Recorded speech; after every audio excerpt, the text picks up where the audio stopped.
I didn't scream when I saw them. I didn't even breathe. I just stood there, pressed against the cold wall of the hallway in the most expensive OBGYN clinic in Seattle, watching my life crumble through a 2-inch gap in the door. My husband, Declan, a man the world knew as a self-made billionaire tech genius, was sitting on the edge of the leather examination chair. But he wasn't looking at the ultrasound photos of our son. He was looking at her. Tinsley, his 23-year-old executive assistant, with the blonde hair extensions and the fake smile I had never liked. I watched as she leaned over him, her hand resting casually on his thigh, way too high up for an employee. She whispered something that made him laugh. A low, throaty laugh I hadn't heard directed at me in months. And then she did it. She leaned in and kissed him. Not a quick peck on the cheek. A real deep, soul-shattering kiss. And the worst part? Declan didn't push her away. He melted into it. He grabbed her waist and pulled her closer. Right there in the room where we were supposed to be celebrating the life we created together. My hand flew to my mouth to stifle a gasp, but the damage was done inside my heart. My blood turned to ice. The baby kicked hard against my ribs, as if he knew his father was a traitor. Before I tell you what I did next, and trust me, you are going to want to hear how I destroyed them in less than 10 minutes, take a second to hit that subscribe button and like this video if you hate cheaters as much as I do. Let's get the truth out there. To understand why that kiss was the final nail in his coffin, you have to understand what happened that morning. The warning signs were there, flashing like neon lights, but I had been too busy trying to keep my stress levels down for the baby to really look at them. It started at 7 a.m. I was in the kitchen of our penthouse, struggling to tie my robe around my 32-week belly. I felt huge, swollen, and honestly a little invisible. Declan walked in, already dressed in one of his $3,000 Italian suits. He looked sharp, handsome in that jagged, distinct way that made him the cover boy for Forbes magazine. He smelled like sandalwood and expensive coffee. "Savannah," he said, not even looking up from his phone. "Are you ready? We can't be late. Dr. Thorne is squeezing us in." "I'm moving as fast as I can, Declan," I said, rubbing my lower back. "My ankles are swollen again." He finally looked at me, but his blue eyes were cold. There was no warmth, no "let me help you," no "you look beautiful carrying my child."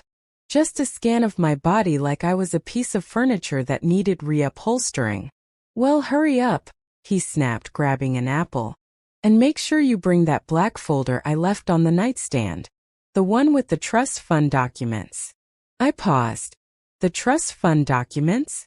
Declan, we're going to look at the baby's heart rate. Why do I need to sign legal papers at the doctor's office?" He sighed, that heavy, dramatic sigh he used whenever I asked a question he didn't want to answer. He walked over to me, putting a hand on my shoulder, but it felt heavy, not comforting. "It's just logistics, Save. Tinsley is meeting us there with the notary. We need to secure the assets for the boy before he arrives. It's standard procedure. Don't be difficult." Difficult. That was his new favorite word for me. If I asked why he was home late, I was being difficult. If I asked why our joint account balance looked weird, I was being difficult. "I'm not being difficult," I said softly. "I just don't understand why Tinsley has to be there. She's your assistant, not our lawyer."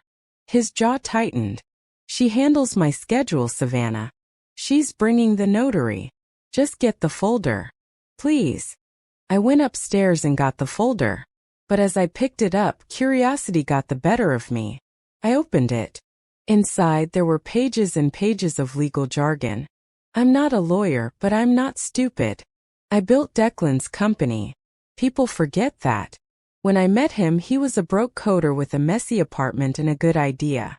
I was the one with the MBA and the inheritance from my grandmother. I was the one who funded the startup. I was the one who structured the initial deals. But because he was the white, charismatic face and I was the black woman working the spreadsheets in the background, the media painted him as the genius and me as the lucky wife. I scanned the documents quickly. Words like power of attorney, full conservatorship, and irrevocable transfer of stock jumped out at me. My stomach dropped. He wasn't just trying to set up a trust fund for the baby. These papers looked like they were designed to give him control over my shares, the 51% controlling interest I held in the company. I closed the folder quickly as I heard his footsteps on the stairs. My heart started hammering against my ribs. Was he trying to steal the company from me? "Ready?" he asked from the doorway. "Yes," I lied, forcing a smile. "Let's go." The car ride was suffocating. Declan drove his Aston Martin like he was running from the police, weaving through traffic while texting on his secure phone. I stared out the window at the gray city, feeling a tear slide down my cheek. I wiped it away before he could see. "Who are you texting?" I asked, breaking the silence. "Just work," he muttered. "The board is breathing down my neck about the quarterly projections." "The board that I appointed?" I asked quietly. He gripped the steering wheel tighter. "Savannah, drop it. You haven't been to a meeting in 6 months. You don't know the pressure I'm under." "I haven't been to a meeting because you told me to rest," I reminded him. "You said stress was bad for the pregnancy." "It is," he said sharply. "So stop stressing me out." We pulled up to the clinic. It wasn't just a doctor's office. It was a wellness center for the ultra-rich. Valet parking, marble floors, a waiting room that looked like a 5-star hotel lobby. Tinsley was already there. She was standing near the reception desk, wearing a cream-colored dress that was cut way too low for a Tuesday morning. She held a stack of papers and was chatting with the receptionist, flipping her long blonde hair over her shoulder. When she saw us, her face lit up. But not at me. At him. "Declan," she chirped, walking over. She barely glanced at my stomach. "Hi, Savannah. You look comfortable." "I'm pregnant, Tinsley." "Not comfortable," I said, my voice dry. "Right," she said, dismissing me instantly. She turned back to Declan. "The notary is running 5 minutes late, but Dr. Thorne is ready for you in room B. I can set up the papers in there while you do the ultrasound."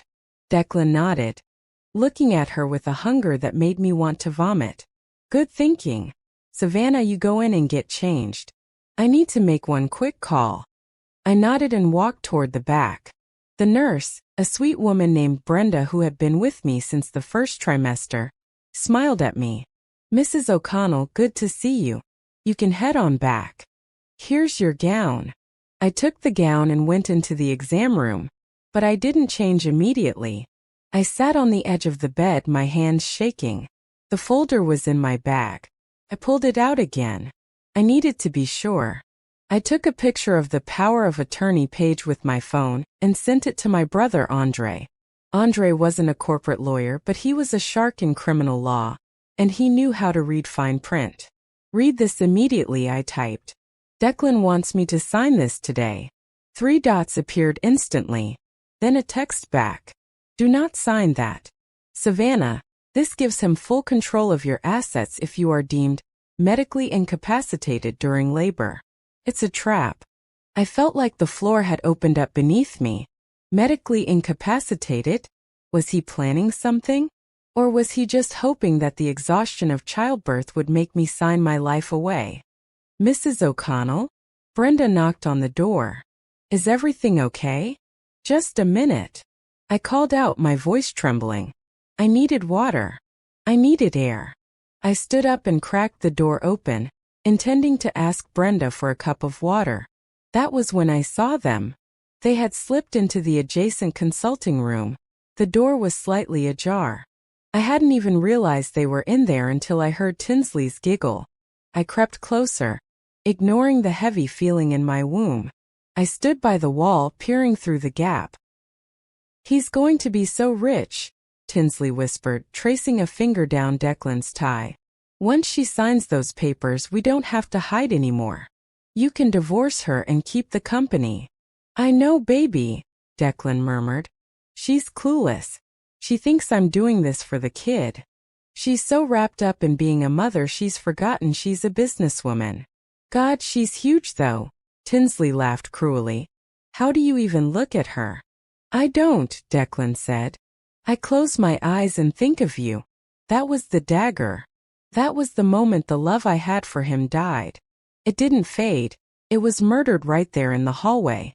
Then came the kiss. The kiss I told you about. The kiss that sealed his fate. I stepped back, my heels silent on the plush carpet. I walked back into my exam room and sat down. But I wasn't crying anymore. The tears were gone. In their place was a fire so hot it could burn down the entire building. I looked at the folder. Then I looked at my phone. Andre was calling. I silenced it. I didn't need Andre to tell me what to do. I knew exactly what to do. I remembered something crucial. The bank accounts. The primary accounts for the business were linked to my signature. Declan had a spending card, a very high-limit spending card, but the actual vault? That was mine. And the house? It was in my grandmother's name, passed down to me. He thought I was the lucky wife. He thought I was just the vessel for his heir. He forgot that before I was a wife, I was the shark who ate the little fish that tried to swim in my pond. I took a deep breath, wiped my face, and texted my personal banker, Mr. Henderson. Freeze everything. Joint accounts, credit cards, the corporate expense account. Initiate Protocol 0. Immediately. Mr. Henderson didn't ask questions. He knew Protocol 0. It was the nuclear option we had set up years ago when we first merged our assets just in case. Done. The reply came 30 seconds later. I smiled. It was a cold, terrifying smile. The door to my room opened. Declan walked in, wiping lipstick off his mouth with the back of his hand. Tinsley trailed behind him, looking flushed and smug, holding the notary book. Sorry about the wait, babe, Declan said, his voice fake sweet. Ready to see our boy? I stood up, clutching the gown to my chest, but I didn't change into it. I stayed in my dress. Actually, Declan, I said, my voice steady and loud enough for the nurse in the hallway to hear. I don't think we'll be doing the ultrasound today. He frowned, confused. What? Why? Dr. Thorne is right here. Because, I said, stepping closer to him, smelling Tinsley's cheap vanilla perfume all over him. I don't think you deserve to see my son. And I certainly don't think you should be signing any papers. Tinsley stepped forward, her eyes narrowing. Savannah, don't be dramatic. The notary is waiting. This is for the baby's future. I turned my gaze to her slowly. You shut your mouth when you're speaking to me. Actually, you might want to check your phone, Tinsley. I think your company credit card just got declined for that latte you bought downstairs. Her eyes went wide. What? And Declan? I turned to my husband, who was looking at me like I had grown two heads. You might want to check yours too. Because as of 1 minute ago, you are completely, utterly broke. The look on his face. Priceless. But the war had just begun. Declan laughed. It was a nervous, incredulous sound like a glass cracking under pressure. He shook his head, running a hand through his perfectly styled hair, trying to maintain that CEO composure he was so famous for. Broke? He scoffed, looking at Tinsley and then back at me. Savannah, stop playing games. You're pregnant, you're hormonal, and you're clearly upset because Tinsley is here. I get it. You're jealous. But don't threaten me with my own money. I built Titan Industries. I am the money. You are the face. I corrected him, my voice dropping an octave, deadly calm. I am the wallet. And the wallet is closed. He rolled his eyes and pulled his phone out of his pocket. I'm going to call Henderson and have him fix whatever glitch you think you caused. This is embarrassing, Savannah. Really embarrassing. He tapped the screen. I watched his thumb hover over the banking app icon. I waited. This was the moment. The silence in the room was so thick you could choke on it. Even the hum of the air conditioner seemed to stop. He tapped. He waited. He frowned. What the hell? He muttered. He swiped the app closed and reopened it. It's saying, user access revoked? He looked up at me, the arrogance slipping just a fraction. What did you do? I told you, I said, leaning back against the exam table, crossing my arms over my chest. I initiated Protocol 0. It locks down every single asset connected to the primary trust. And since you signed that prenup 5 years ago, the one you didn't read because you were too busy staring at your reflection in the mirror, you agreed that in the event of financial misconduct or breach of marital contract, the primary stakeholder, that's me, has the right to freeze joint assets pending an investigation. Breach of marital contract? Tinsley squeaked. She looked at Declan, panic flaring in her eyes. Declan, what does that mean? My rent is due tomorrow. You said you were wiring the money today. I laughed. I couldn't help it. It was a bitter, jagged sound. Oh, honey, you're worried about rent? You should be worried about the eviction notice that's being typed up right now. You see the apartment Declan put you in? The penthouse in Belltown? It's owned by a subsidiary of Titan Industries. Corporate housing. For employees. I took a step toward her. She shrank back, clutching her designer bag like a shield. And since I am the majority shareholder, I continued, I just fired you. Effective immediately. Which means you are trespassing on company property. You have 24 hours to vacate the premises before I have security throw your cheap heels out on the street. Tinsley gasped, her mouth opening and closing like a fish. She turned to Declan, grabbing his arm, her nails digging into his suit jacket. Declan, do something. She can't do this. Tell her. Declan shoved her off. The mask was completely off now. He was sweating. He looked at his phone again, dialing furiously. Henderson. Pick up the phone, damn it. He put it on speaker. It rang once. Twice. Then a voice picked up. Mr. O'Connell. Mr. Henderson's voice was crisp, professional, and cold as ice. Henderson. My wife has lost her mind. Declan shouted, his face turning red. She's locked the accounts. Unfreeze them. Now. I have a notary here. I need to transfer the funds for the... I'm afraid I can't do that, Mr. O'Connell, Henderson interrupted. Mrs. O'Connell has invoked the emergency clause. We have received evidence of embezzlement. Embezzlement? Declan screamed. It's my money.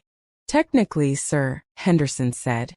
Transferring corporate funds to a personal account for a Miss Tinsley Miller without board approval is classified as misappropriation of assets. We have the receipts, the jewelry, the car payments, the trips to Cabo. It's all documented. The legal team has advised us to freeze your access until the forensic audit is complete. The line went dead. Declan stood there, the phone slipping from his hand and hitting the floor with a heavy thud. He looked at me, and for the first time in 5 years I saw fear. Genuine, unadulterated fear. Savannah, he whispered. You can't do this. The investors. The stock price. If this gets out. You should have thought about the stock price before you kissed your assistant in the waiting room of my doctor's office, I said. Just then the door swung open. Dr. Thorne walked in, beaming, holding a clipboard. He stopped dead in his tracks. The tension in the room was palpable. He looked at Declan, who was pale and sweating, and then at Tinsley, who was crying silently, ruining her mascara. Then he looked at me. Is everything all right? Dr. Thorne asked slowly. We're ready for the ultrasound. No, Dr. Thorne, I said, grabbing my purse. My husband won't be joining us. In fact, he was just leaving. I'm not leaving. Declan roared. He lunged toward me. You fix this, Savannah. You fix this right now, or I swear to God. Before he could reach me, the door banged open again. 2 large men in dark suits stepped in. I recognized them immediately. They weren't clinic security. They were my private detail. I had texted them the moment I saw the kiss. Step back, sir. The lead guard, Marcus, ironic name I know, said, stepping between me and Declan. He was 6'4" and looked like he chewed rocks for breakfast. Declan stopped, breathing heavily. This is insane. Savannah, look at me. I'm the father of your child. That, I said, pointing a shaking finger at him, is the only reason you aren't in handcuffs right now. But don't test me, Declan. Get out.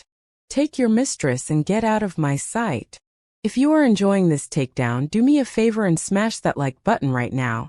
It helps the channel, and honestly, seeing the look on a cheater's face when they realize they've lost everything is worth a thumbs up, don't you think? Declan straightened his jacket. He tried to summon some of his old dignity, but it was gone. He looked like a wet dog. He glared at me with pure hatred.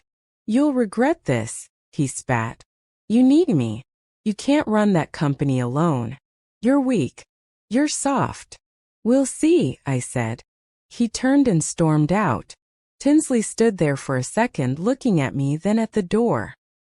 He's broke, she whispered again, as if her brain couldn't process it. Penniless, I confirmed. And Tinsley? If I were you, I'd start looking for a bus pass. Ubers are expensive. She let out a sob and ran after him. The room fell silent. Dr. Thorne looked uncomfortable. Mrs. O'Connell, do you still want to proceed with the exam? Or should we reschedule? I took a deep breath. My hands were trembling violently now that the adrenaline was fading. I felt the baby kick again. Strong. Insistent. No, I said, my voice cracking. I want to see my son. I need to know he's okay. The exam was a blur. I lay there as Dr. Thorne moved the wand over my belly. The rhythmic whoosh-whoosh of the heartbeat filled the room. It was the most beautiful sound in the world, but it broke my heart. This baby was going to be born into a war zone. I cried silently as I watched his little profile on the screen. He had Declan's nose. He's perfect, Dr. Thorne said gently. Strong heartbeat. Good size. But your blood pressure is very high, Savannah. Dangerously high. I need you to go home and rest. Strict bed rest. No stress. No stress, I repeated, laughing through my tears. Right. I left the clinic 20 minutes later. Marcus, my bodyguard, walked me to the car. Not the Aston Martin. My car. A sleek black SUV with tinted windows. Take me to the office, Marcus, I said as I climbed into the back seat. He looked at me in the rearview mirror. Ma'am, didn't the doctor say bed rest? The doctor doesn't know that my husband is probably trying to shred documents right now, I said, leaning my head back against the seat and closing my eyes. Take me to Titan Tower. I have a board meeting to crash. The ride to the office was a nightmare of emotions. Every time my phone buzzed, my heart jumped. I had texts from Declan. Baby, please. Let's talk. I'm sorry.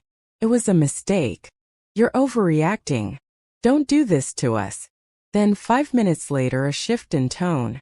You BTC. Asterisk. You think you can ruin me? I made you. I blocked him. It was the hardest thing I've ever done. I loved him. God help me, I loved him so much it hurt. I remembered the day we met. He was so charming, so full of life. He made me feel seen. But now I realized he never saw me. He saw a ladder. He saw a bank account. He saw a stepping stone to the life he felt he deserved. We pulled up to Titan Tower. It was a massive glass structure piercing the Seattle skyline. My grandfather bought the land, my father built the first building, and I turned it into an empire. And I had let Declan put his name on the door. I walked into the lobby. The receptionist, a young girl named Sarah, looked up and gasped. Mrs. O'Connell, we weren't expecting you. Mr. O'Connell is upstairs. He's screaming at everyone. I know, I said, walking past her toward the private elevators. Is the board of directors in the building? Yes, ma'am. They're in the conference room for the quarterly review. Mr. O'Connell was supposed to lead it. Good, I said. Call security. Tell them to meet me on the 40th floor. And Sarah? Cancel Mr. O'Connell's lunch order. He won't be eating here anymore. The elevator ride up was smooth, quiet, and fast. I watched the numbers tick up.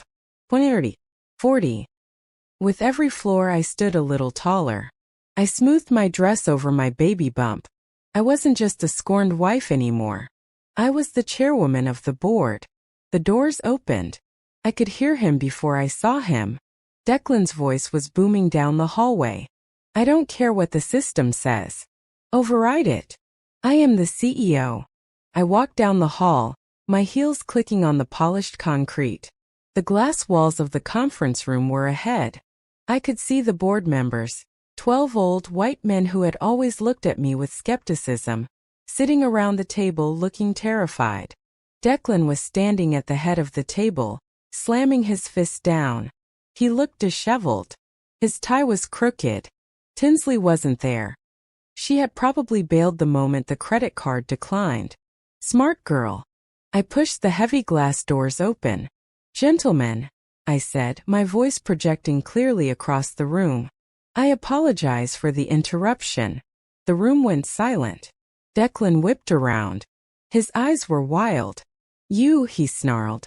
You locked me out of the server. Give me the password, Savannah. Right now. I ignored him. I walked to the other end of the table opposite him. I placed my hands on the mahogany surface and looked at the board members. Gentlemen, as the majority shareholder of Titan Industries, holding 51% of the voting stock, I am calling for an emergency motion. What motion? One of the board members asked, adjusting his glasses. A motion of no confidence, I said, staring directly at Declan. And a motion for the immediate termination of Declan O'Connell as CEO, based on gross misconduct, embezzlement of company funds, and violation of the moral turpitude clause in his contract. Declan laughed, but it sounded manic. You can't fire me. I am this company. They love me. Who are you? You're just a pregnant housewife. He looked at the board members, spreading his arms. Tell her she's crazy. We're about to close the biggest deal in the company's history. You can't let her do this. The room was silent. The board members looked at Declan, then they looked at me. They looked at the wild look in his eyes, the sweat on his brow. Then they looked at my calm, steely composure. Actually, Declan, Mr. Sterling, the oldest member of the board, said quietly, we've been reviewing the financials you submitted this morning. There are discrepancies. Large ones. Clerical errors. Declan shouted. My assistant handles that. Your assistant, who is currently on the payroll as a senior consultant, with a salary higher than the CFO? I asked. The same assistant you were kissing at the clinic this morning, while your wife sat in the next room? Gasps went around the table. In the corporate world, affairs happen. But embezzlement? Getting caught? Being messy? That was unforgivable. I second the motion, Mr. Sterling said, raising his hand.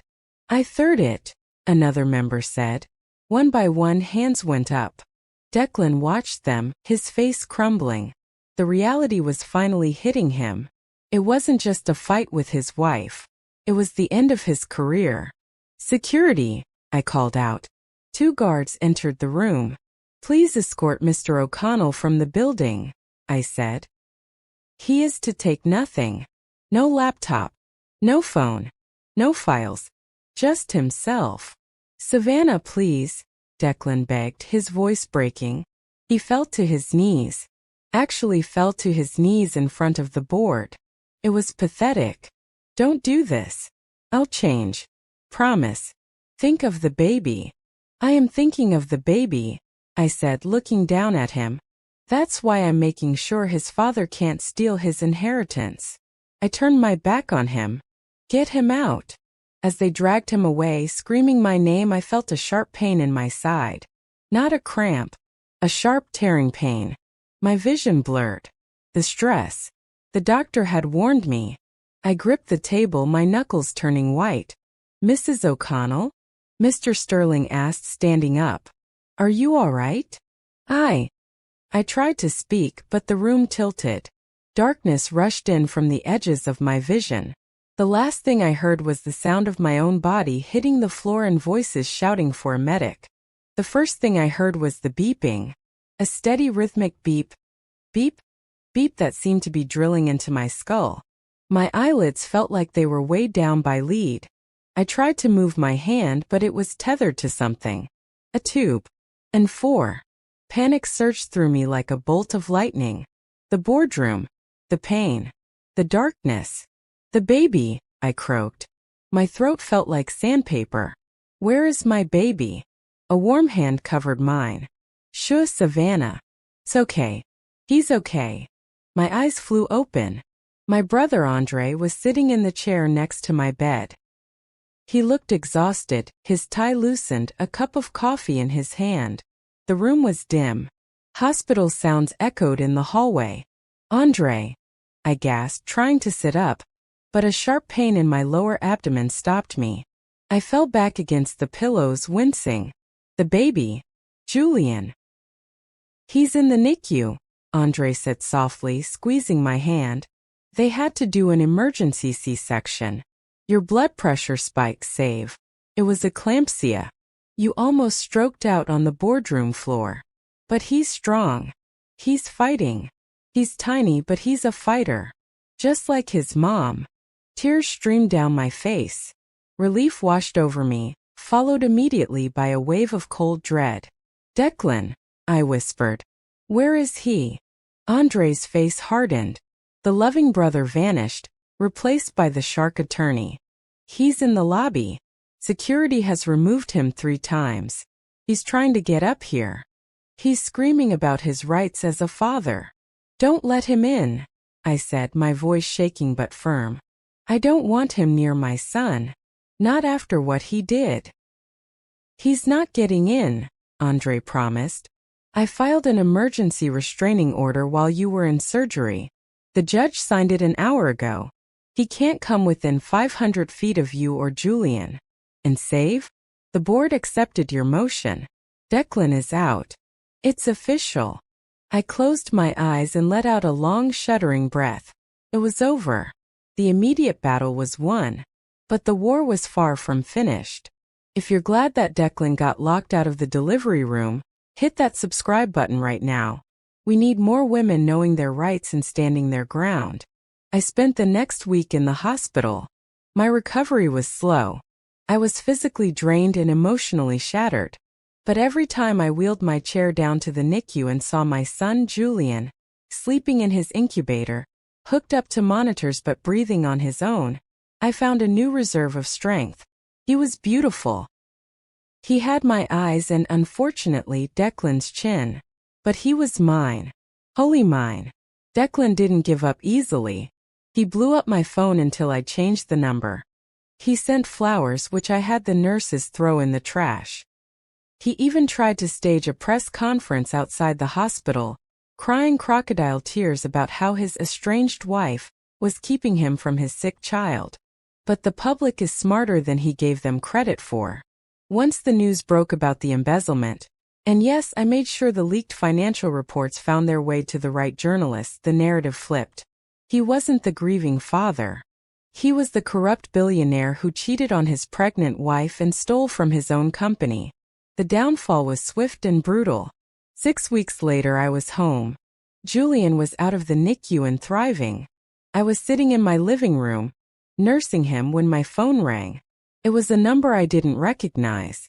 This is Savannah, I answered. Savannah. The voice was small, hesitant.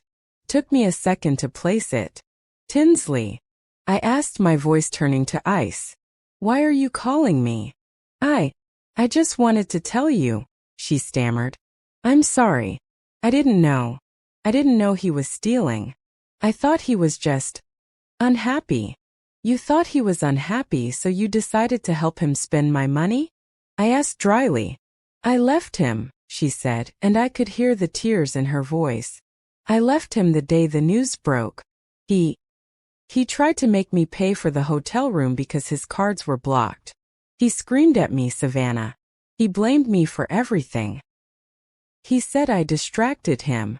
Sounds like Declan, I said, looking down at Julian's sleeping face. Why are you telling me this, Tinsley? Do you expect sympathy? No, she whispered.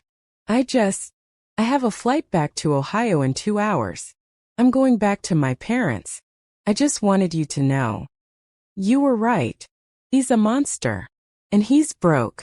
He's staying at a cheap motel near the airport. He sold his watch yesterday just to buy dinner. I didn't feel happy hearing that. I didn't feel sad either. I felt nothing. It was the indifference of closure. Goodbye, Tinsley, I said and hung up. 1 year later. The rain in Seattle is relentless, but today I didn't mind it. I stepped out of the back of my town car. An umbrella immediately held over my head by Marcus. I was wearing a tailored red power suit. Red was my new color. It signified power, passion, and blood. Titan Industries had just posted its highest quarterly earnings in history.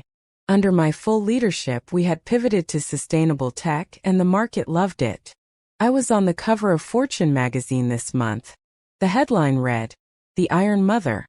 How Savannah O'Connell Rebuilt an Empire with a Baby on Her Hip." "Ms. O'Connell, you have the charity gala at 7, my new assistant, a brilliant young man named David, said as we walked toward the entrance of the restaurant where I was meeting a potential investor. "Thanks, David. Make sure Julian's nanny knows I'll be home by 9 to tuck him in." As I walked toward the revolving doors, a figure stepped out of the shadows of the alleyway. He was wearing a coat that was too big for him and looked worn at the elbows. His hair, once perfectly coiffed, was long and greasy. He looked older, tired, broken. "Savannah," he rasped. I stopped. Marcus immediately stepped forward, his hand going to his belt, but I held up a hand. "It's okay, Marcus," I said calmly. I looked at Declan. He looked like a ghost of the man I had married. "Declan," I said, "you look different." "I can't get a job," he said, his voice trembling. "No one will hire me. The investigation, the fraud charges. My name is Mud, Savannah. I'm living in a studio apartment in Tacoma.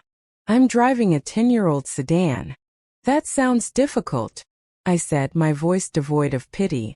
"I miss him," he said, tears welling in his eyes. "I miss Julian. I've never even held him. I saw the pictures in the magazine. He looks like me." "He looks like himself," I corrected him sharpish. "And he's happy. He's surrounded by people who love him. People who don't lie. People who don't steal." "I made a mistake," Declan shouted, causing a few passers-by to turn and look. "One mistake. Why do I have to pay for it for the rest of my life?" I stepped closer to him, careful not to get rain on my suit. "You didn't make a mistake, Declan. A mistake is forgetting to take out the trash. What you did was a choice. You chose to betray me. You chose to try and rob your own son. You chose her. And now you have to live with the choice I made in return. Can't you just help me?" he begged. "Just a loan? 5,000. I have an idea for a startup. I just need seed money." I almost laughed. Even now, at rock bottom, he was still the grifter. He still thought he was one good idea away from being a king. "No," I said simply. "I don't invest in high-risk liabilities." I turned back to Marcus. "Let's go inside. I'm starving." "Savannah," he screamed as I walked away. "You can't leave me like this. I'm your husband. Ex-husband." I called back over my shoulder, not even breaking my stride. "The papers were finalized this morning. Check your mail." I walked through the revolving doors into the warmth of the restaurant. The smell of roasted garlic and expensive wine hit me. The hostess smiled.